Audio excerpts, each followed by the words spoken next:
Hi everyone and welcome to Largely Mediocre Gaming. This is Lumpa and I'm here to bring you the Alpha Beta Gamer playing Planetary Annihilation. Now, this is a cool title that's come out on Steam. I think it was about a month ago. It's an early access beta release. Unlike most beta releases, it's a bit more expensive because they kickstarted it and one of the reward tiers was beta access, so it's a lot more expensive than normal, but if you're willing to push through that, there's a really good game and I'm really excited to talk about it. So the reason I'm so excited about this game is that it's a grand strategy game in the same vein as like StarCraft or something like that, but there's a lot more focus on macro and these sort of long drawn out big scale games where you have like hundreds of units going at each other and you can do all this crazy space stuff like fire nukes and orbital lasers, and you can even fire planets at each other, which I'm going to show you by the end of the video. So that's going to be really cool. The idea that you can battle on these like sort of epic scales. And this really is a game about sort of big numbers and big action, so you're dealing not with, say, dozens of units, but perhaps hundreds by the end of the game. Although I haven't quite reached the point where I'm skilled enough to do that yet. I'm not very good at strategy games, I think I've told you this a couple of times, that's why I'm fighting against an AI. Okay, so let's talk a little about the gameplay. Now, the game revolves around two resources as your economy, and one of them is metal. You can see these little like green spots on the planet there. And that's like the node resource that you have to fight and gain position to control. The other one is energy that you can just sort of spam down and create as much as you need at the time. So you can see me here, I'm going to pick out where I want to put down my commander, my first unit who's going to build everything. So I want him to be near these nodes if I can, and that will give me an advantage in the early game. Okay, so we've got our commander plot down, and the first thing I want to do is start harvesting these resources that I've mentioned. So we're going to start off with a metal extractor, in fact a couple of them, and then I think I start building my power plants to produce energy. Now once I've got a couple of those down, I can start producing my first units, so I want to build a bot factory, which is what I'll get onto next. Now, right now, the only thing I have to construct anything with is the commander, and you'll notice he does that by shooting like this like green goo out, and that's really cool. Basically, the plot element is that he's shooting out like nanomachines or something, and then they assemble the building for you.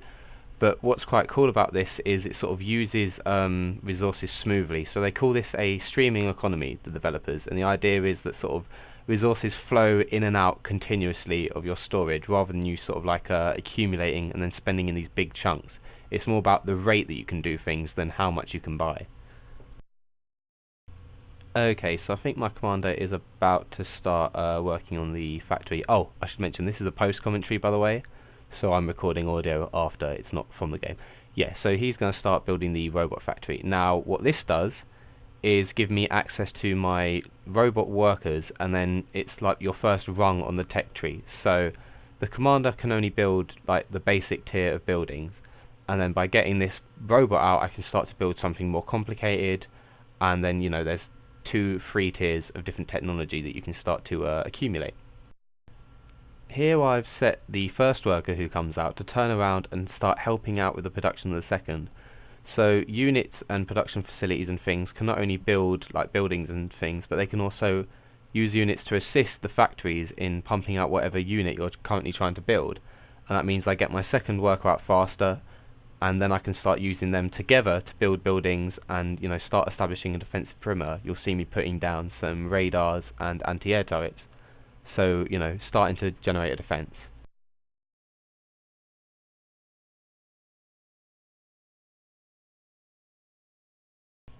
So here, and I was talking about that cooperative building, I set like my commander and a few building units to build up some storage, so now I can hold on to more energy and more metal, which means that I can use more than I can produce for a slightly longer period, and I can sort of begin to harvest these resources more efficiently.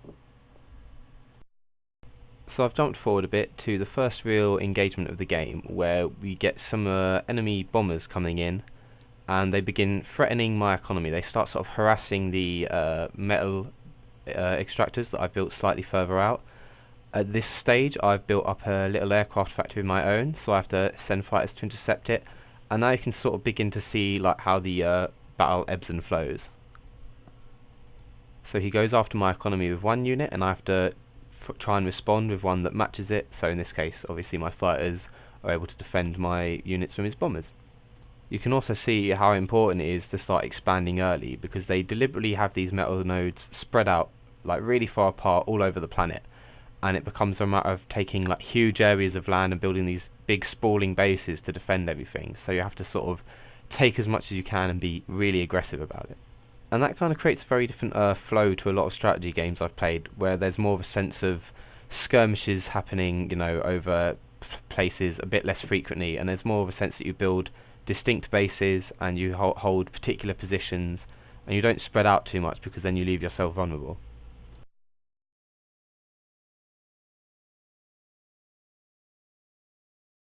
As I mentioned earlier, there's a few different like levels to the technology that you can access as well, and the way they do research is quite simple. They've streamlined it a lot. So you make these basic factories that you can either use your commander or any fabrication unit can make a basic factory, but then the fabrication unit you make from that factory can make a more advanced version of it. So in this case, I made a robot factory. I can make robot fabricators, and they could make an advanced robot factory, which will then allow me access to a new tier of technology. The bit to remember is that they can't do it with another technology line, so I can't use a robot to build an advanced air factory. For that I need an air assembler, and I can't build, you know, land units can't build an advanced naval factory, things of that nature.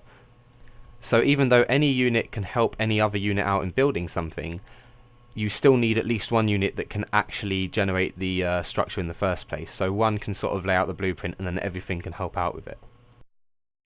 You'll see me here now, I'm using my basic fabricators that I made earlier to set up more of a defensive perimeter. So I've got lots of missile turrets all over my base, and now I'm setting more up along my outside metal extractors to try and defend the frontier, if you like. Now, the whole thing of the cooperative building becomes really useful in the later game, when you'll have lots of different units that can all build slightly different things, but they can all help each other out. So once you get one that can build something, you can start just chucking resources at it to get it done a bit quicker. A good example of which is, now here I've built some advanced robot fabricators out of the advanced factory that I made, and then I set them to producing, I think, some advanced metal extractors. Now only they can technically build it, but I can get the commander and the basic fabricators to help out as well, which speeds along the process. So by the mystic power of another time jump forward, now I can show you a bit where we're a bit more advanced into the game. You can see I've got lots of like aircraft patrolling, we've got more defences up, we're beginning to settle into a bit of a groove and develop things. So it's now that I begin building this orbital launch pad that you can see at the bottom of the screen that all these little fabricators are working on. Now this gets into the stuff I was talking about earlier, where you can do a lot of crazy stuff in Planetary Annihilation. So I think Red Alert back in the day had like land, sea, air units, and you know, it's been done a lot since then. But what I like about this game is that then it takes it out one step further, and you can do things in orbit, in space. You can even start fighting battles on other planets and start positioning units there, which I think is really interesting, because it adds like a new dimension to like the strategy that isn't just, you know, taking over the landmass of one area. You have to consider that you might be attacked from an entirely separate mass that you're not even a part of, which is, you know, kind of clever and interesting. So I'm going to time skip forward a bit again. Oh, look at the magic. And I'm going to show you the first, we produce a few units out of there. So I think I start off with like an advanced radar that now gives me view of the whole planet without me having to do any more scouting, which is one of the coolest things I have about the orbital commands, is that you can get these like really powerful radars, and you know, that's a huge benefit in and of itself. And then skipping slightly further ahead, I can go to show you the Aureus, I believe it's called, which is a unit that can take your commander, pick him up and drop him on a different place, and then from there obviously he can start building new structures completely free of like your original area. So I've decided that I'm going to send him to the nearest moon, and you can see me sort of going down. I select the Aureus, and then you can see it sort of moving its orbit, and as it zooms out you can really get a sense of the scale as well. Like, this is a battle being fought over the entire planet. Oh, the other cool thing worth mentioning, I like designed this solar system. It's got a really like intuitive, cool like randomizer thing, and you can build your own solar systems of different planets. So on this one I've got like an Earth and a moon, and then like a fire and an ice planet, and I was just like messing around with it. but it's really cool that you can sort of construct these maps that you then go and fight on. Now, having said which, that's a bit of a resource hog. So, you know, as it simulates planets and as it does different things, it takes a massive old toll on your computer. I mean, I've got a good rig, but it was getting absolutely hammered. I had like freezes, and you know, I had to like restart my computer a couple of times. It was really bad. So now I've talked a bit about the gameplay, and I'm just gonna let you watch this. This is the first big engagement that happened in the match between me and the AI. So I have a bunch of these like simple robot units. Some of them are direct fire, then there's like these artillery ones behind them, and all backed up with some fighters to keep their bombers away. So, you know, you can see how you have to mix up units and sort of consider your opponent's defense. At this point, this was still a relatively minor push just to almost see what he had. I mean, the big stuff comes later. But I wanted to talk a bit while you're watching that about like the issues that I have with the game. So far, it's a beta, but even by the standards of betas I've played recently, this is really buggy. Like, the AI pathing for your units is terrible. I mean, downright awful. They will not only get trapped on like environment objects and not path around them, they will get trapped on the buildings you put down. They will even get trapped like between each other. So if you have a large enough group of units, they can sort of get clumped and not be able to path through themselves, which in a game about having loads of units is an embarrassment almost. The other issue, which isn't so much about it being a beta, but just about the scale of the game, is that this is a hell of a resource hog. Now, I mentioned when I was talking about designing the solar systems and all that crap, that it takes a lot to run this game. I've got a good graphic card in here. I'm running like a GTX something or other, I can't remember off the top of my head, and it really took a number on my computer. So that's worth bearing in mind. If you're trying to play this on a laptop or something a bit more low end, just don't even bother. I'm running at the absolute lowest graphical settings that I could find on the game, and it's still really, really hard for your computer to run.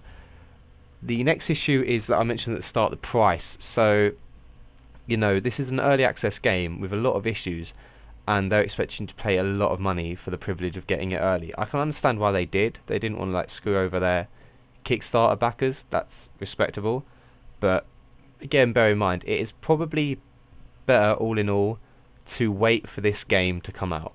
Like, just don't bother buying the beta.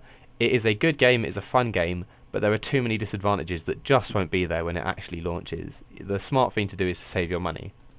The flip side of that, though, that I have to get into is that the gameplay is really hard to learn. There's like a lot of tricky controls, like any RTS. I mean, if you're hardcore into RTSs, you can probably pick this up quite quickly, but it's difficult to get your head around, especially because you've got to switch between planets and you've got to have a lot in your head at the same time. This is why I commentated this on an AI, because every time I've gone online, I've been wrecked in like 2 minutes. And, you know, I wouldn't have enough material to even make a video. So, you know, in that respect, there's probably some advantage to getting to the beta. So it's a payoff between, are you willing to take a lower quality, more expensive game so that you can get your experience earlier? I only really bought it almost for this series, so that's why I purchased it against my own like better judgment. So back to the game briefly. What I'm doing here is like establishing that base on the moon. So I don't have any access to the bots that I've built back on the ground, so I need to start again with the tech tree. I build a basic factory, then an advanced factory, an advanced fabricator, and from there I start building these really cool engines. And this is like the most awesome thing in this entire game. You can build loads of engines on a like planet or a moon, and then smash it into another planet, and it destroys everything on the planet, and whatever you use as ammunition just vanishes. It's awesome. That's how I'm going to end the video. So skip to the end, hang around just for that. I haven't done it personally as well, but I can imagine there could be a lot of like leeway in if you are the first person to reach a planet and establish a presence there. You could probably hold it almost indefinitely from anyone else, because you know, how are they going to get there when you've already defended it? Because there's all sorts of like, you can get orbital fighters and things that can defend your airspace, and you could just, I imagine, take over an entire like moon and then you just dominate.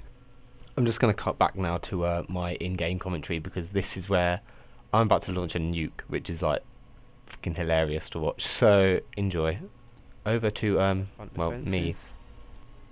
Can't see their commander, irritatingly. He may even have escaped off world, which would be very bad. But I'm gonna nuke right here.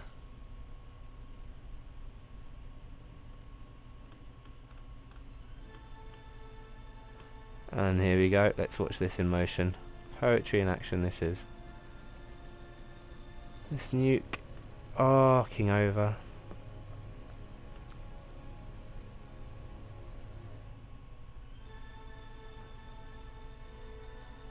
Followed swiftly by the utter destruction of everything in its base.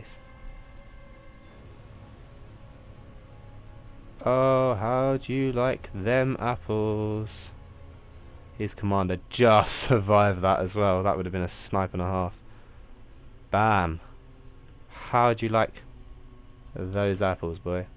So enough of that prick. You're back with your host. And now it's time to talk about where the game is headed. So they promised a few things, and like based on their previous games, this is like sort of where it's apparently going and where I think it's going. So the first is they're going to add a lot more units. At the moment, just off the top of my head, I'd say there's something like 50, or probably less than that. It's probably more like 40, not including buildings.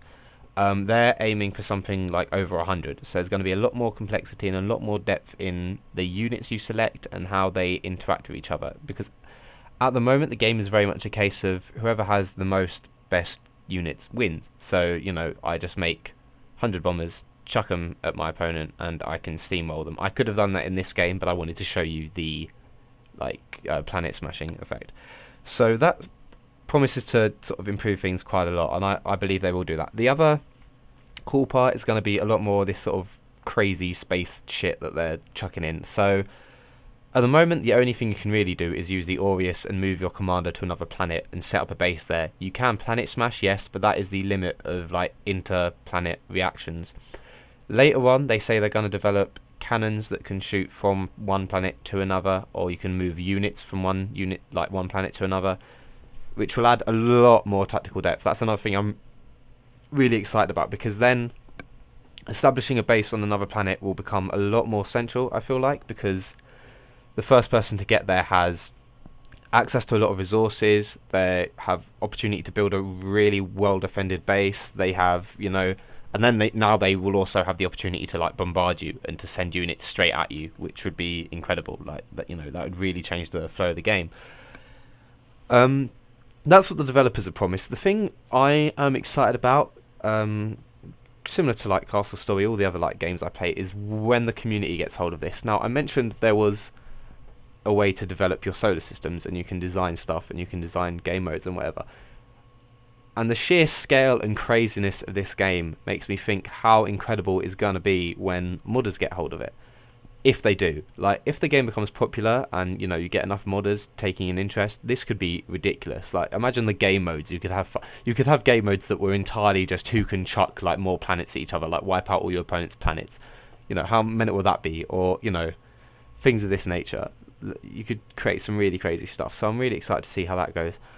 I'm also, like, personally, I'm just, like, excited to see what sort of tactics develop, because there's a lot of room here for different things to happen. I mean, I've watched a few games online, and you'll see people do, like, snipes and rushes, and like any strategy game, you get all these complex builds developing. So that's going to be, like, really cool. In terms of what I want to see, that isn't probably going to happen, but this is where I'd like the game to head. The first to be the resources. I'd like them to be streamlined. I don't get the point of energy as it stands. Like, it feels like they just decided that one resource would be too simple, and they added in energy to make it complicated. It doesn't add anything. It's not like in other games where you have to pick what resource you want based on what you want to build. Like in StarCraft, you go gas if you want to make complicated technology stuff, but you can go minimals to make like cheap, like chuck them out units. Whereas in this, it's not like there's that tactical choice between energy and metal. You just need loads of both all the time. So just get rid of energy and just have metal or something. Just make it a fight over resources. Don't let people just spam energy in their base. It doesn't add anything to the game. The other thing I'd like to see is slower pace to the combat. Like, this is meant to be a game of macro and a game of, you know, lots of units slowly advancing on each other, and you like sort of take over a planet, build a lot. But there's a lot of like micro stuff that goes on. There's a lot of micromanaging units to do things like set, you know, routes and patrols, go here and build, you know, there's not enough sort of sense of flow at the moment. I keep having to jump around and remember who's doing what. I'd like them to slow the pace down a bit. This is meant to be a macro game. This is meant to be slow paced, build up an economy, build up powerful units, and then like steamrolling your opponent. There shouldn't be this focus on micro that I feel there sort of is now. And the other thing is just like me to get better, because at the moment I suck ass of the worst kind in this game. Oh dear. So yeah, now let's cut forward, because this game ran for like over an hour, and I don't know what clips I'm showing you at the moment because I haven't done the video editing yet, but this game ran for ages and I've had to cut crap loads out. And the last 3/4 of it was just, I'd nuked his base, he couldn't build anything, this commander, and just me saving up to get these rockets done. So I'm going to cut now back to me in game and smashing the planets together. Let's make sure our commander is nice and safe. How's he doing? Not on the lava planet, he's on the ice planet. Oh, you've got that. That's awesome. Arthurian, let's do this. Let's annihilate. And let's target it on...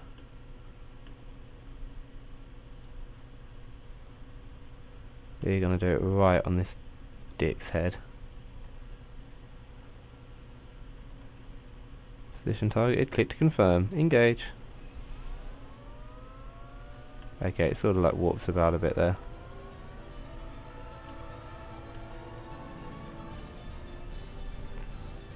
Oh, hell yeah.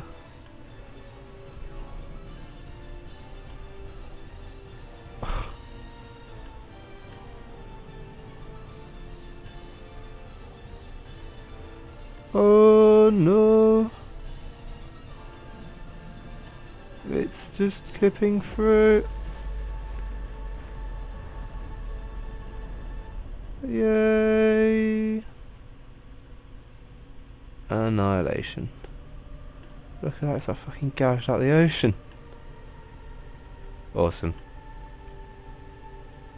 Annihilate. Oh, that was brilliant. I love it. That was... I'll be honest with you, yeah, it was sort of for the channel, but like half the reason I bought the game was that I saw the planet smashing in the trailer. I was like, oh my god, now I have to buy it. Yeah, I'm very immature. So... next time on the Alpha Beta Gamer, I'm probably going to do Our Darker Purpose, which is something I kickstarted, so I've got relatively exclusive access to. So if you're excited about that, come watch. It's something a bit like Binding of Isaac. It's really cool. I might also do Space Engineers, because it reminds me a lot of Kerbal Space Program, and looks pretty damn awesome. I'm excited to give that a try. If you've got any suggestions, let me know in the comments below. I'm going to make you a promise. If you can get even 3 people, like with likes or comments or whatever, to suggest a game to me, I don't care what game it is, how shit or tasteless it is, I'll do it, because I'm just whoring for comments. And I might also take a look at like Scrolls or something later on in the weekend. I'm bringing a new series. I'm just like relaxed playing games. I'm going to do a bit of Cannonball, maybe a Scrolls, maybe a bit of Half-Life, whatever I fancy, just some random games over the weekend. So, without any further ado, this has been the Alpha Beta Gamer looking at Planetary Annihilation, which is a fantastic game, probably wait till it launches to buy, but still, very, very good. I've been Lumper, you've been a fantastic audience, and I hope to see you next time on Largely Mediocre Gaming. Bye bye.